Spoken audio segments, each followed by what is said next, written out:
Good evening, ladies and gentlemen. I'm Haddenlock here from the Informed Youth of America. I went to work tonight, and I was working, and all of a sudden, I come out and I realize that the Twitter files Part 2 have dropped. They're as big, and maybe even bigger, than the first drop almost a week ago. It's blowing up the internet right now. Really awesome, really amazing stuff that we're seeing, and we're just going to talk about it, break it down briefly.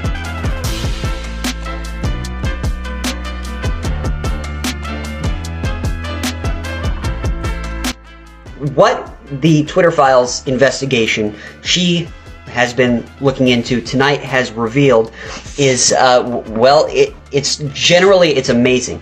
And it teaches us that shadow banning, the thing that we've all talked about and we've been told was a conspiracy theory, it was actually very true. And they had a specific term for it there at Twitter, and they called it visibility filtering. That's what it was, VF. And they censored accounts and they hid their visibility, meaning that you could try your very best and you could be truthful, you could be honest, and you could be factual in what you were saying, but Twitter would prevent you from being able to go viral. You could not have you could be hidden, your account could be hidden, and all those different types of things. Twitter would do that. So I'm going to tell you some specific accounts that she shared with the internet that this happened to. Dr. J. Bhattacharyya. I'm not going to try to pronounce that even. And he talked about how it would be harmful to children, and Twitter placed him on a trends blacklist, which prevented his tweets from being able to trend. That's one example. And then another, I'm sure you've probably heard of Dan Bongino, extremely popular conservative talk show host, and he was on a search blacklist. They try and look up his name, they put in his specific title, and they could not find his account. And another was Charlie Kirk from Turning Point USA, and Charlie Kirk he's got 1.9 million followers, and he was on the do not amplify list, meaning that he could tweet, but his tweets would reach probably his own followers, but then no one really else out, and they try and suppress. Facebook is doing something similar to the Informed Youth right now, but they've not been quite as hidden about it. They are extremely open about their censorship here at Facebook, which is one reason I've argued for a while that Facebook is just as bad as Twitter, if not worse. Vijaya Gad was the head of legal policy and trust at Twitter, and they said, "We do not shadow ban." That's what they said in 2018, and they said, quote, "And we certainly don't shadow ban based on political viewpoints or ideology." And of course that's not true. The Twitter files tonight have revealed that, but aside from that, Project Veritas had done some reports into Twitter. One of the reasons they were banned actually was because they had started doing reports into Twitter where Twitter employees did confirm that there was visibility filtering and shadow banning. I mean, that's just the facts of the matter. And multiple high-level sources confirmed its meaning, according to Barry Weiss. And a quote about visibility filtering, explaining exactly what it is and what it does, says, "Think about visibility filtering as being a way for us to suppress what people see to different levels. It's a very powerful tool," according to one senior Twitter employee. Barry Weiss says, visibility filtering refers to Twitter's control over user visibility. It used VF to block searches of individual users, to limit the scope of a particular tweet's discoverability, to block select users' posts from ever appearing on the trending page, and from inclusion in hashtag searches. If you've been on Twitter for any extended period of time, I'm sure you've seen if there's conservative things that have been trending on the home page within a matter of hours, they're just gone. And we knew that something was behind that because it wasn't the algorithms and it was visibility filtering. That was part of it. They would just remove it. And of course, one of the biggest issues was that all of this was done without user knowledge. And another Twitter engineer said, quote, "We control visibility quite a bit, and we control the amplification of your content quite a bit, and normal people do not know how much we do." And two additional Twitter employees confirmed. And the group that decided whether to limit the reach of certain users was the Strategic Response Team, the Global Escalation Team, or the SRT/GET.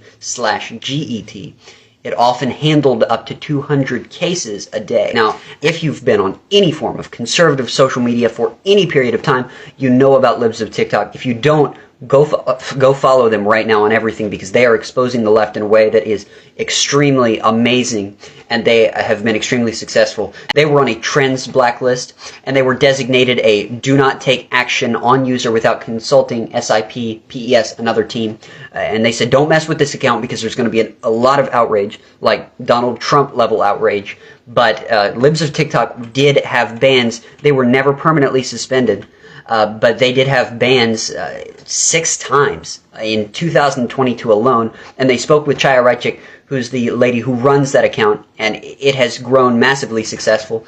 But then Chaya Raichik, she was doxxed on the same platform, and Twitter allowed that, and that was Taylor Lawrence, a journalist, reported her home address, reported and published it, and she began receiving many death threats, Chaya Raichik did, because of her work as Libs of TikTok. This is a big deal. This is a major deal.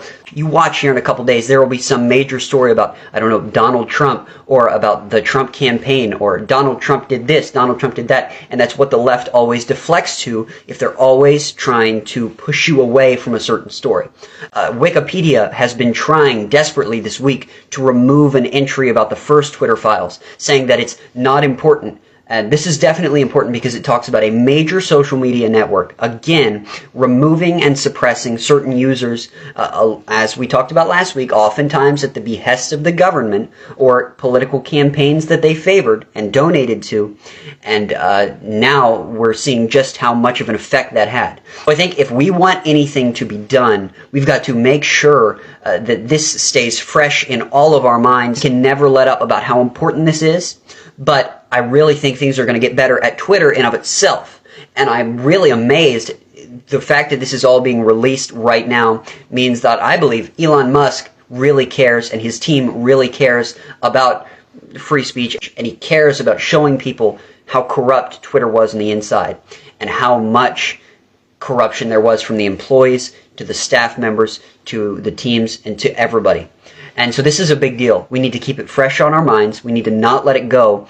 And I've seen some people comment and say, well, if Elon really cared that much, he would just release it all at once. And I understand, because it can be aggravating for the wait. And it's aggravating for me when I, wait days and then all of a sudden, oh, he's tweeting now. And but I do think there's actually some genius behind that method for this specific reason. If Elon released it all at once, the media could do their best to just brush it all under the rug all at once and say, well, obviously he released it all, now let's do our very best to suppress it on all the other forms of social media, and we'll be good to go. It'll be forgotten in a matter of days. With him releasing it in little spurts like this, it's going to be much harder to get us to forget all the time. We are going to be watching, and as he keeps releasing these chapters, these bits and pieces of information, it'll not only keep it fresh on our minds, but it'll give the media serious issues. They're not going to be able, because each time there's conservative media outlets that report on this and do reports and say, this is a big deal, this is what this means, this is why this happens, this is why you as an American citizen, conservative or liberal, this is why you should care. The fact that you are being censored on social media because of your views one way or the other.